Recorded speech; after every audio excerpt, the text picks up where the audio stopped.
Olá, pessoal. Hoje nós vamos falar rapidamente sobre os desafios de liberdade econômica no Brasil. Meu nome é Gianluca Lorenzon, eu sou secretário de Advocacia da Concorrência e Competitividade da SEAI, que é uma secretaria do Ministério da Economia, existe desde 1995 e trabalha basicamente com concorrência e regulação. Bom, vamos lá. Eu vou tentar falar bem vagarosamente, mas eu tenho certeza que a organização do curso tem meu contato à disposição. Bom, eu gosto de começar abordando esse tópico olhando para essa imagem. O que nós vemos, como nós vemos essa imagem? Eu acho que ela fala bastante sobre o Brasil. E toda vez que eu olho essa imagem, não só fala pelo Brasil, por ser um banco estatal, e todas as implicações que nós temos. Vocês podem ver na foto que está escrito que essa é uma agência que faz penhor, um monopólio estatal no Brasil, que agora nós estamos, aliás, finalmente quebrando com uma proposta enviada ao Congresso Nacional.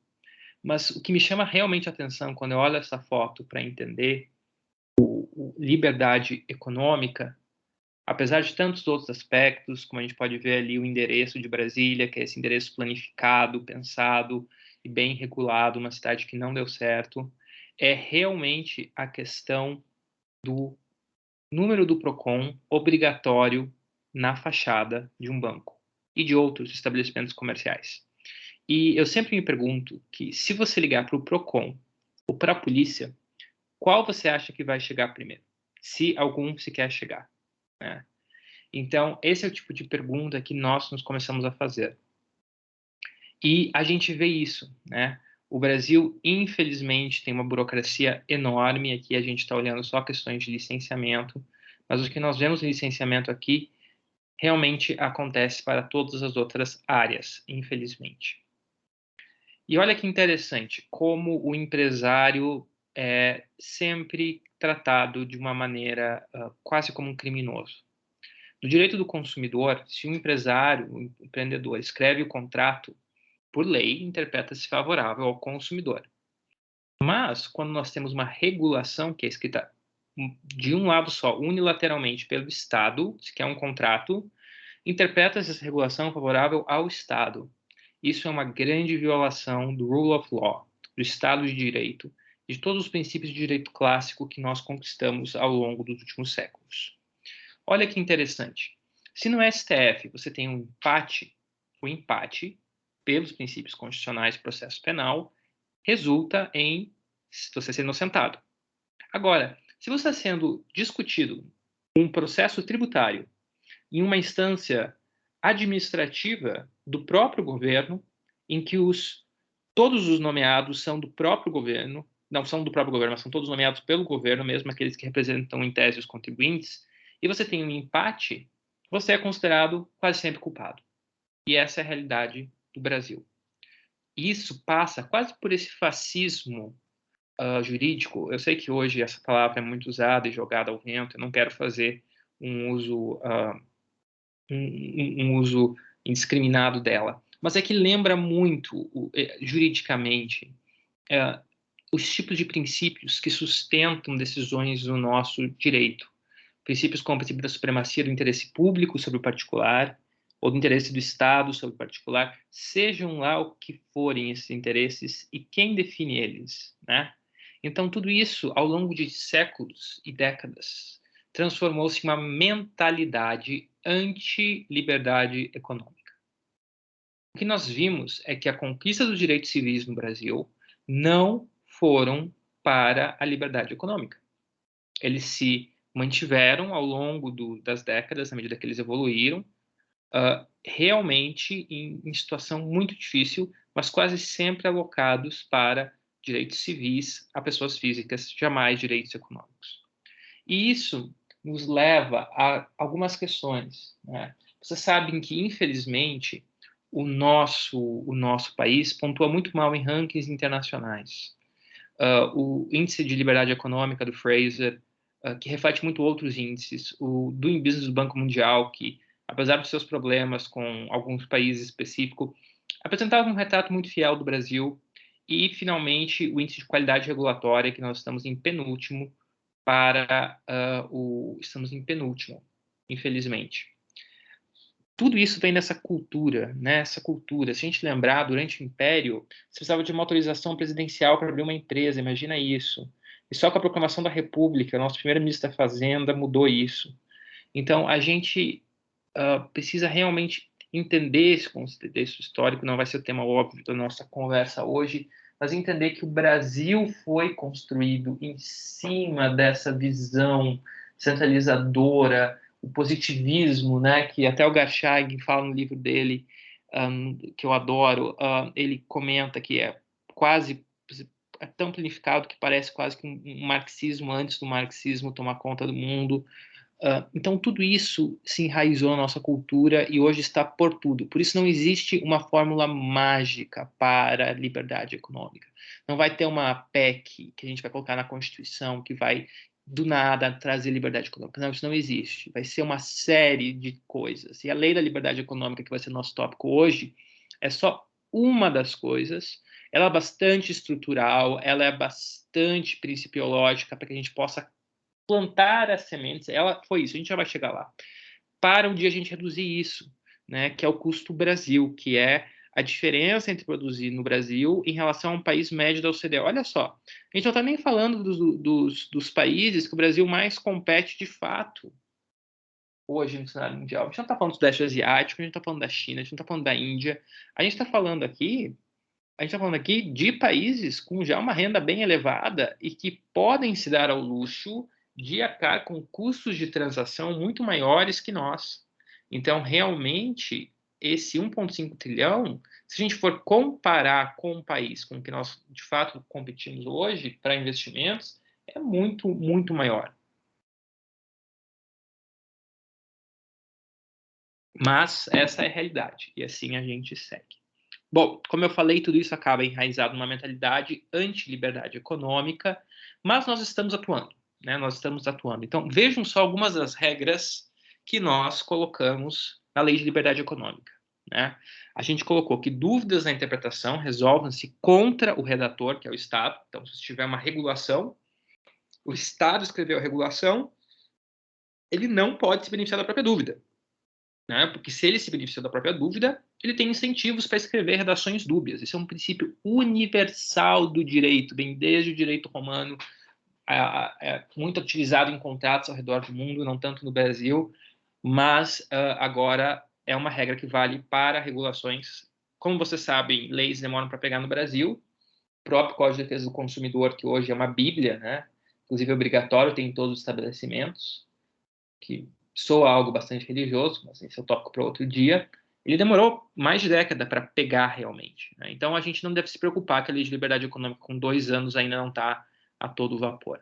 Mesma coisa a regra para licenciamentos, a gente determinou que só podem existir licenciamentos quando houver riscos fundados, claros, em uma curva.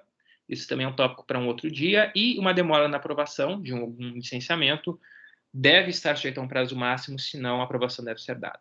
Olha que interessante, os princípios que nós colocamos no direito brasileiro através da Lei de Liberdade Econômica, pela primeira vez, a maior parte deles, e que vão ter um efeito muito, muito forte e profundo e institucional ao longo das próximas décadas, quando a gente construir a cultura jurídica em cima disso.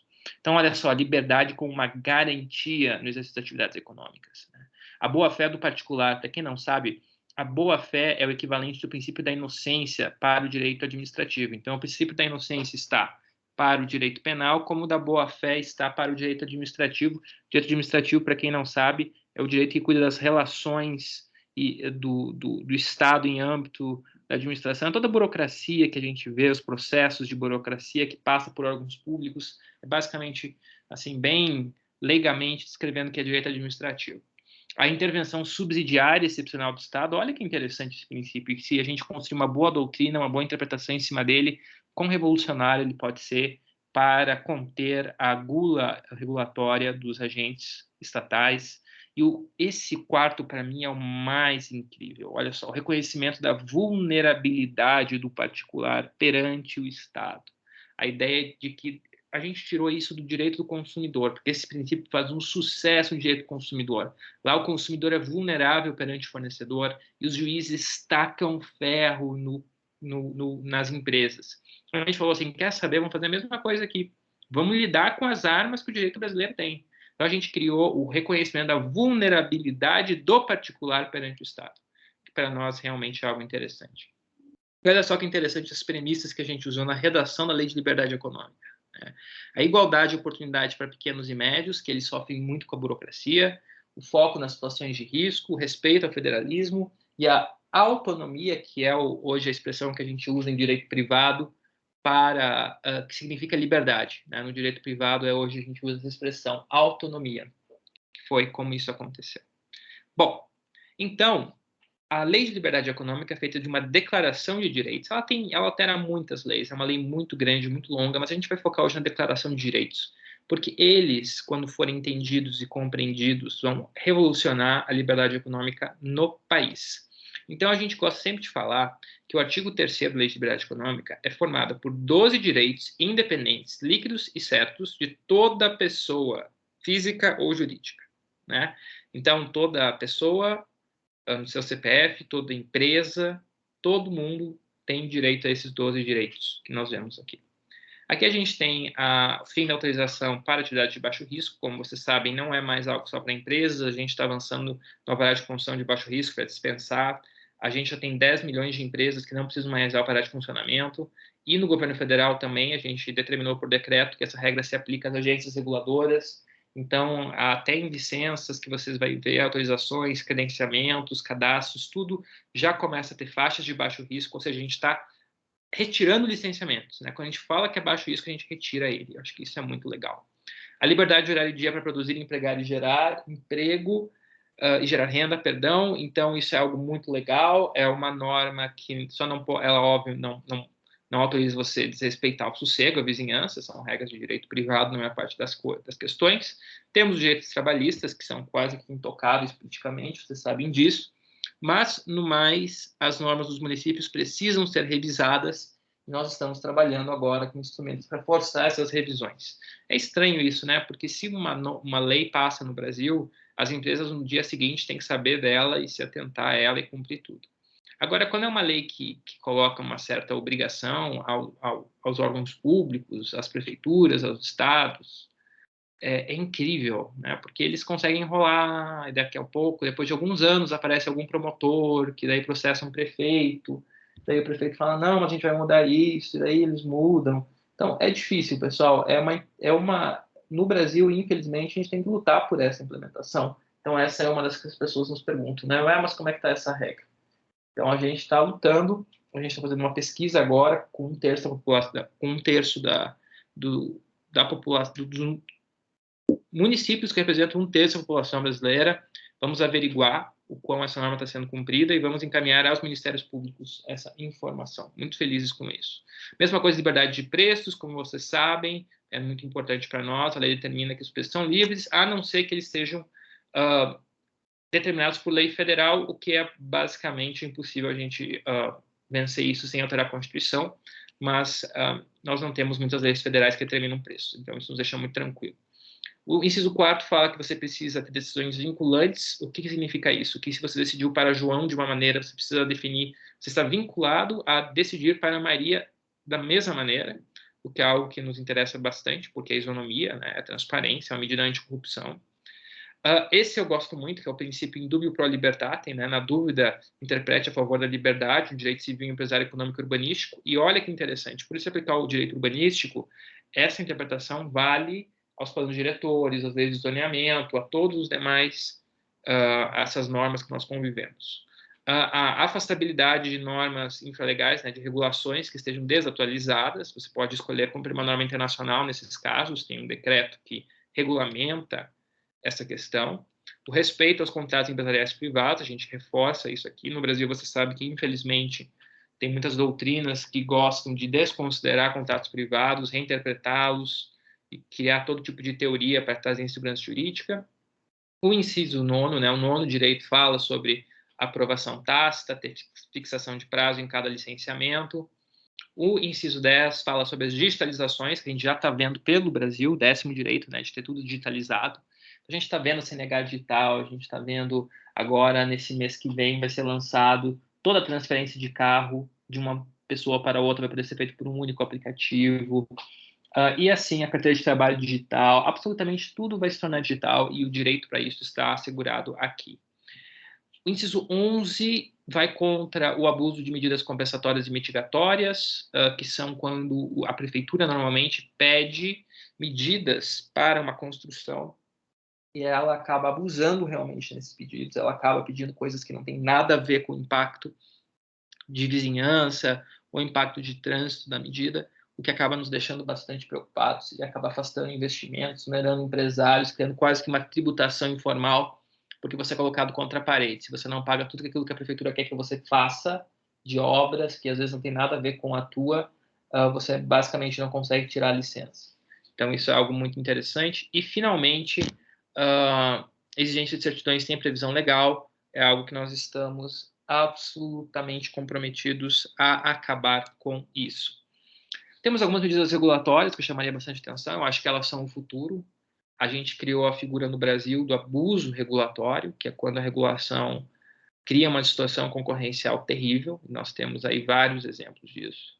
E, finalmente, a análise de impacto regulatório, que é um instrumento que força o órgão a estudar o impacto que uma regulação que ele vai editar terá sobre a vida das pessoas, sobre a vida das empresas. Óbvio que isso já está em andamento, mas a gente precisa ter isso cada vez com mais qualidade. E assim, óbvio, a gente também tem a revisão federal normativa, esses prazos estão atualizados, que basicamente façam que a gente revogue todos. Pessoal, estou sempre à disposição. Obrigado ao Liberta Rio por essa breve apresentação, a oportunidade de apresentação. E contem conosco aqui em Brasília para